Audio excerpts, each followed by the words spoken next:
Welcome to the Living the Dream podcast with Curveball. If you believe, you can achieve.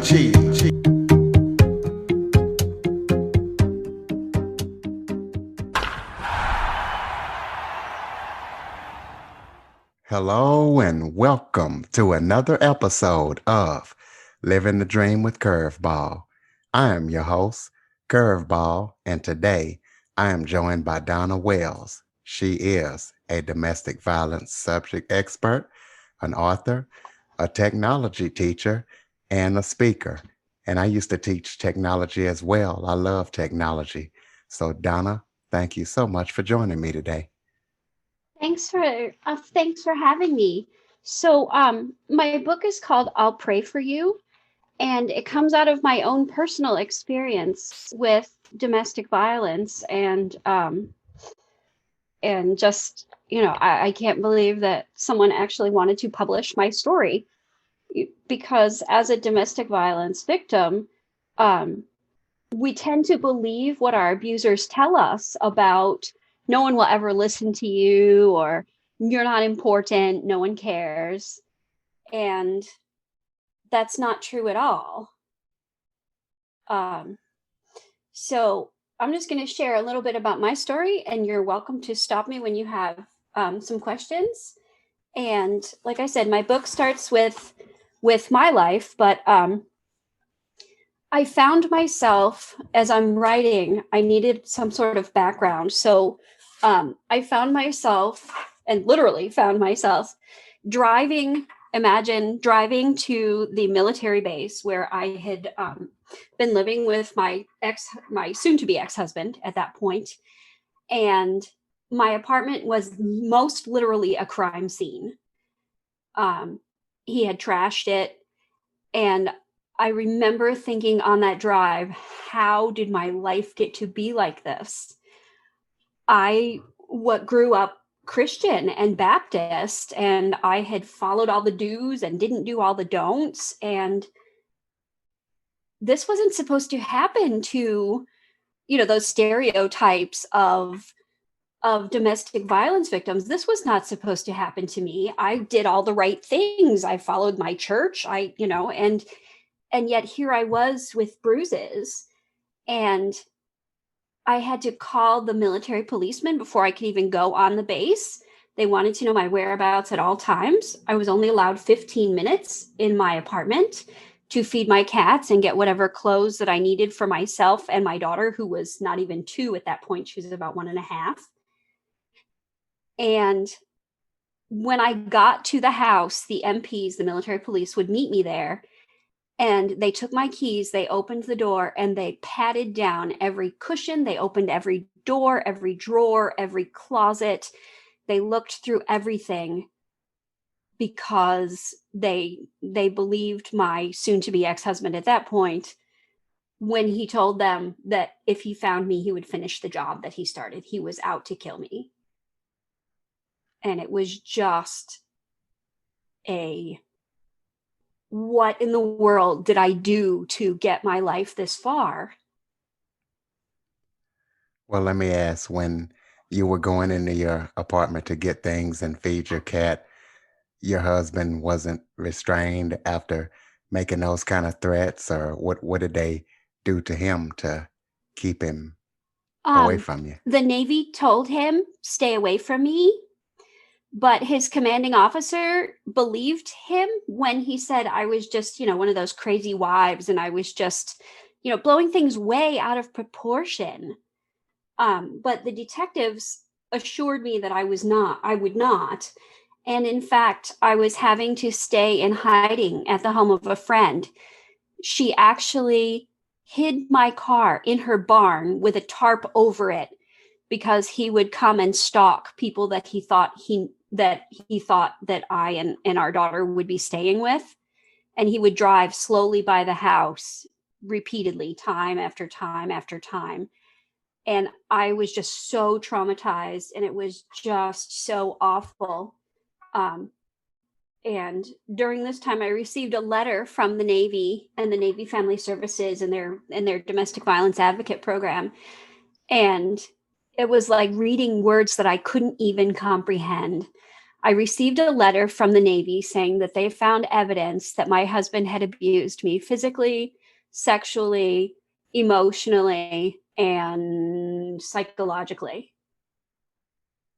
How do you deal with getting a letter like that in the mail? Absolutely. Now, how did this situation get this way? I'm sure it wasn't like that in the beginning. I'm sure you guys had a good relationship in the beginning, but how did it go off the rails to where it gets to the point to where you having to have your car hitting and hiding and all that stuff? Um, so I met him at a church picnic, and it was his first time in Hawaii, and I was there as a school teacher. I was thrilled when they offered me right out of right at a year or two out of college. They offered me a job teaching at a private school in Hawaii. Who wouldn't want to go teach in Hawaii, right? Um, so I was thrilled to go teach in Hawaii, and so I met him at a church picnic there in Hawaii, and we hung out, and we um, our first date was actually to a state park, to a waterfall, and you hike out about a mile and then you look at the waterfall, and you can actually swim at that point in the fresh water under the waterfall. And as we were walking, of course I was trying to make a good impression, and um the the the trail was dry, and I slipped and I fell and landed on my backside. And in true silly form, he was laughing at me. And so he helped me up, and I brushed myself off. And a little while later, we were talking, and he turned around to say something to me. And when he turned to face forward again, a tree branch poked him right in the forehead. And so I got to laugh at him that time. And that was our first date. And it was really, we had a great time.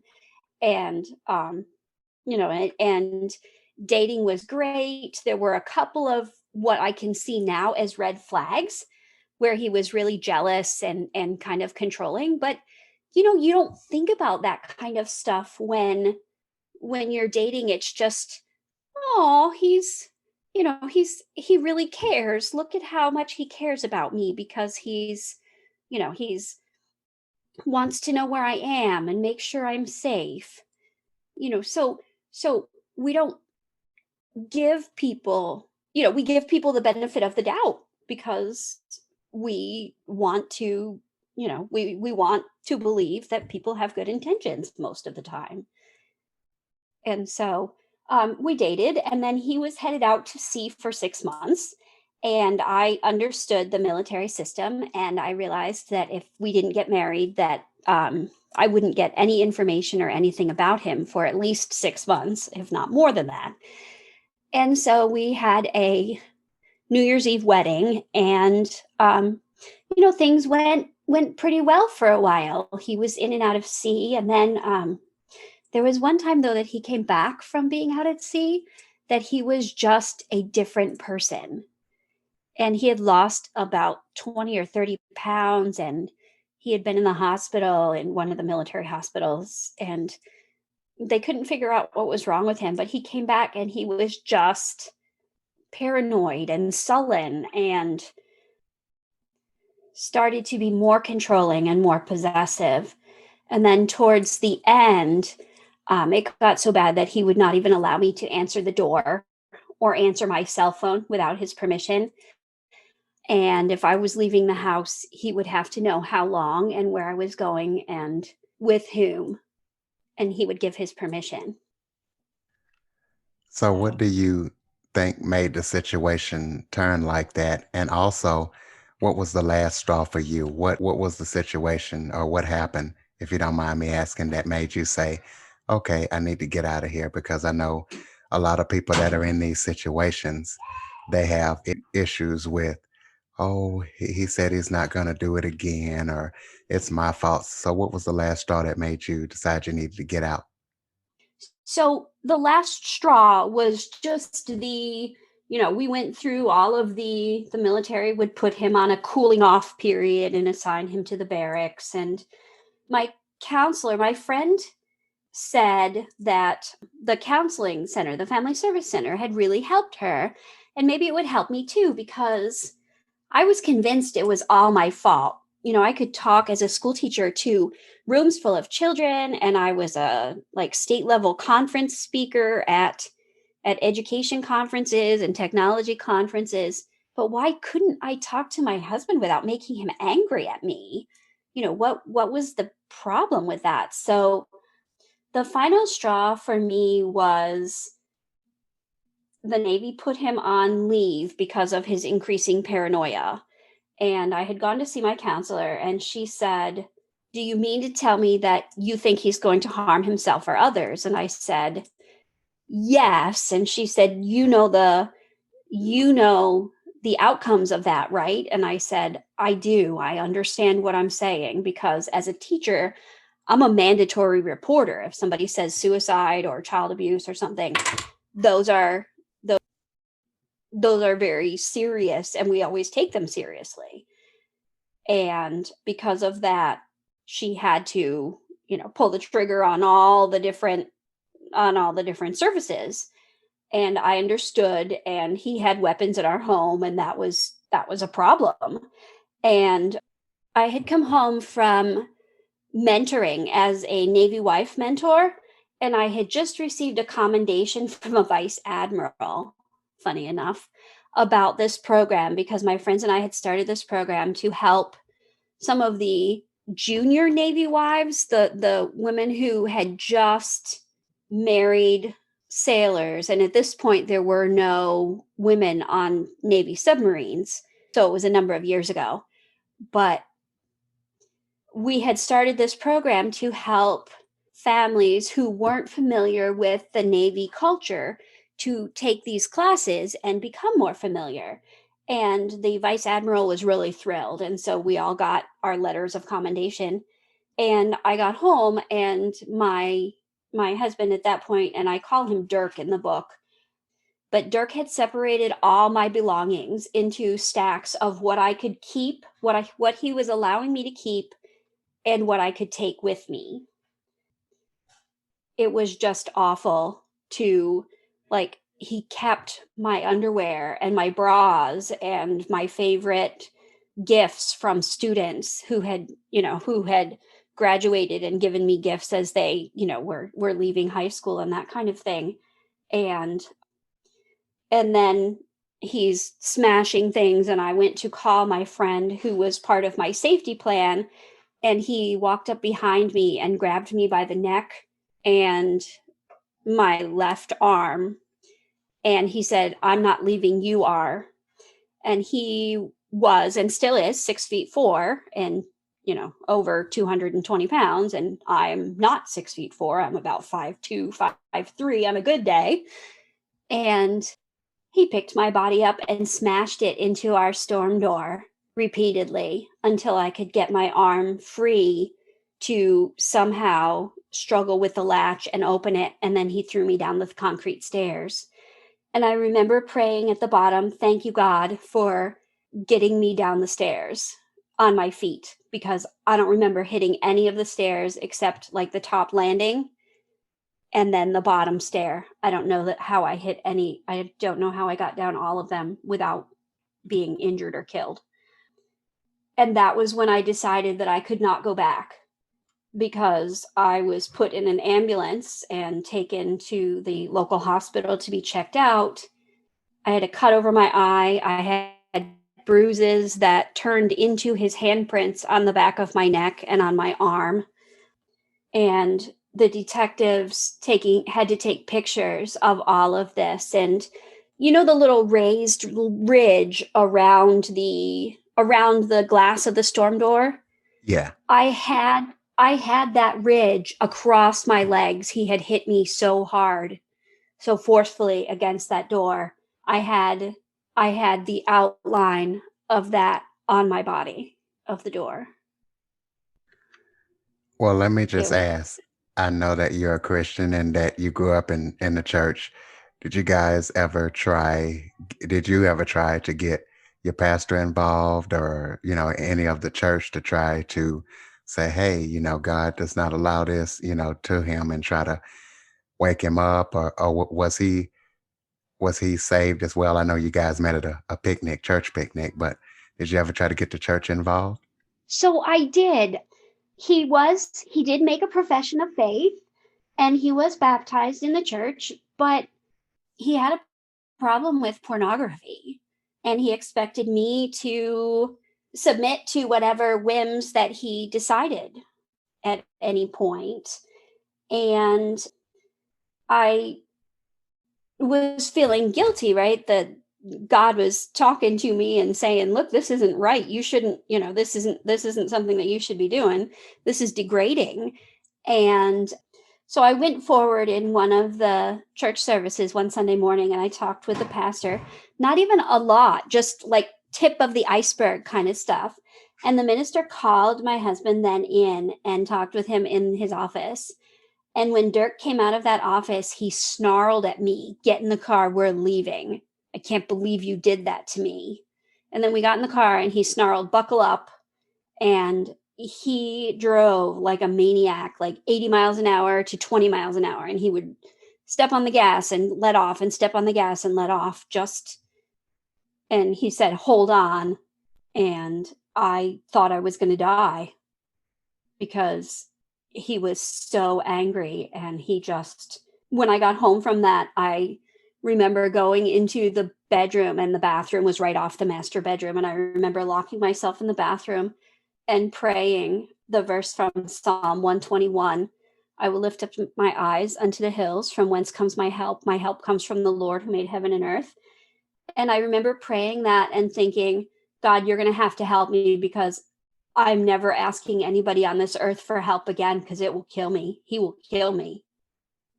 And, he's yelling, "That's what you get," on the outside of the bathroom door. So after he tried to throw me down the stairs, I had to go to the hospital. I stayed with a friend. The investigators arrested him, but before they arrested him, he had gone to see a movie and he went to one of his favorite restaurants and he went to clean out our bank account. And I couldn't believe that I was in the emergency room. They're looking at the cut above my eye and all the bruises and, cataloging all the injuries. And he went out to eat. It was just surreal. And so I decided at that point that I could not go back to him because I was convinced that the abuse always gets worse. And working with my counselor, the abuse never gets better. It never gets, "Oh, I'm so sorry." He was sorry for a day or two, but it never lasted. And I decided that my daughter needed one sane and safe parent and I was going to have to be it. And I left. I couldn't stay. It wasn't safe. But you asked about the pastor and the we couldn't go back to that church because I had embarrassed him. So we started attending a different church. And the pastor called me as I was staying in hiding at my friend's house. And he called my cell and he said, "This is wrong. You really need to take him back and come to counseling with me." And I said, "I can't do that, Pastor. I just can't." And he said, "Well, you're living in sin. You're leaving him." And I started to cry and I said, "You're making me choose between my abuser and my faith. That's not right." And I started to cry and he said, you know, "You have to take him back. You need to go for counseling." And I said, "Look, the detectives and the Navy people are telling me that if I take this man back, he will kill me. And I don't want to die." And he left it with they were going to discipline me or excommunicate me, remove my name from the membership of the church. And I was feeling frustrated and I said, "You're going to have to do what you're going to do because I cannot take him back. It's not safe." And so you asked about the effects of domestic violence and we have lifelong effects from this abuse that we endured. We don't do surprises at our house. No jumping out and haha, I made you jump. We don't do that. That sends us into panic. We don't do jump scares. We don't do surprises. We have plans. We have calendars. We have lists.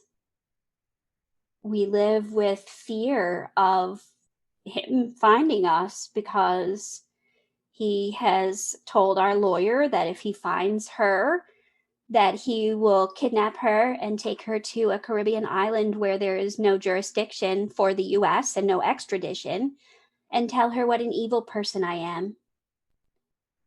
And so we live with our security system and our phones with the locations on, and a lot of looking over our shoulder and nightmares and anxiety. God is working on us. And I will say that, people try to say, oh, time heals all wounds. No, it really doesn't. It takes a lot of work to leave someone who's abusive. It's hard. It's awful. And you don't know what to do or who to believe when you go. Well, Um, I'm glad you brought that up. What advice would you give? Because there's a lot of people going through this right now. This is why I wanted to have you on. So hopefully you could possibly help save somebody's life. What advice would you give somebody that is going through, has went through what you went through, or even worse? Absolutely. The first thing that I needed to do was learn how to identify the abuse, right? I had to come to terms with the way that he's treating me is abusive. So the intimidation, the coercion and threats, if you don't do this, then I'm going to, whatever. And even the economic abuse, because I was staying home with our daughter, I didn't have a job. So I was depending on him for money. So learning to squirrel away an extra $5 or $10 from my grocery budget so I had some money of my own. But the isolation too, telling all the friends that I thought I had that, I was having an affair and all this kind of stuff. So I had to face the fact that he was actually abusive. And that's kind of we talk about the 12-step programs, acknowledging you have a problem. And that's really valid here. You have to be able to say, I'm being abused and this isn't right. And for myself, I had to come to that point of forgiving myself because I'm human. I didn't see all these things, right? So I, as a person, deserve safety and I deserve help. And so does everyone who's listening. And then I made an escape plan. I had a person that I could trust to call, and I arranged a place where I could be safe, where I knew that my husband wouldn't find me. And the National Domestic Violence Hotline has a website. They call it the hotline. The website is amazing, and they even, because I know my husband tracked all of my online activity and my phone history and all of that stuff. They have a button on their website that lets you exit the website, and it takes that right out of your history, which I thought is amazing. Can you Um, give that website out for the listeners and any kind of phone numbers and hotlines that you have access to so people can get that information? I will absolutely do that. But they have the escape plan and kind of the documents that you need to take, right? You need your driver's license and insurance cards and all that stuff, because when he grabbed me, I didn't have time to grab all that important stuff. And I had a go bag in my car with a set of clothes for me and a set of clothes for my baby. And I needed that go bag. I didn't think I'd ever need it, but I was really glad that I had a plan. So that making a plan is really important. And just to stress the everyone deserves help. It's not easy. It's the most difficult thing I've ever done. But my life is so much better now that I am out and my daughter and I are safe and life is so much better. And I really hope that by sharing my story that I can, share the hope of escape from domestic abuse. What projects are you working on right now? Are you working on any upcoming projects, any other books, podcasts, speaking, just anything that you're doing? Um, so on my website, authordwales.org, you can hear a couple of the podcasts, and there's like a whole hour interview with me talking about the book and different aspects of how domestic violence works and how you get kind of trapped there, and it's really hard to get out. And then another one of the podcasts that I did with the University of Rhode Island Media Education Lab was breaking stereotypes of domestic violence victims, because the media does horrible things for domestic violence victims. They everyone is, you're dumb, or you're uneducated, or you're a certain socioeconomic group or ethnic group, and none of those are true. And so that was a really interesting webinar, but the link to that is on my website too. But the learning to identify the abuse and making an escape plan and then going and getting professional help is really key to being out and staying out, and it's not easy. But my book, so the second book that I'm writing is actually a devotion or a meditation, like a daily meditation book on the cycle of abuse. And so, for instance, the first stage is the tension building stage, where it ramps up into the explosion. And that tension building stage is really, it's really tough living like you're walking on eggshells, or trying not to, trying to diffuse the situation. And the Bible talks about living at peace with all men, and the Bible talks about being kind. But what does that look like when you're being abused? And how do you try to live at peace with all men you know, when your house is not peaceful at home? So that's what my next book is. And then so that will be more like a little pamphlet probably. Yeah, I'm really excited about some of the possibilities that are coming up. I have another podcast, the Perseverance podcast, again, is one that is talking about, overcoming adversity and conquering these kinds of issues. So it's good. Absolutely. Do you have any last words for the audience? I do. It took me 12 years of being married to my abuser to be able to gain the strength to to get out, to make the escape plan, and to leave. And it was really, really difficult to leave. And I had people who were not really supportive when I left. What are you doing? You're ruining your entire life. But I can tell you from this side, it's so much better on this side. My daughter and I are so much happier. In the book, she's less than 2. Now she's 16. She's looking forward to going to college. And my husband now is her stepdad. And the two of them are inseparable, and life is amazing. So it's a lot of work, but it's so worth it in the end. Absolutely.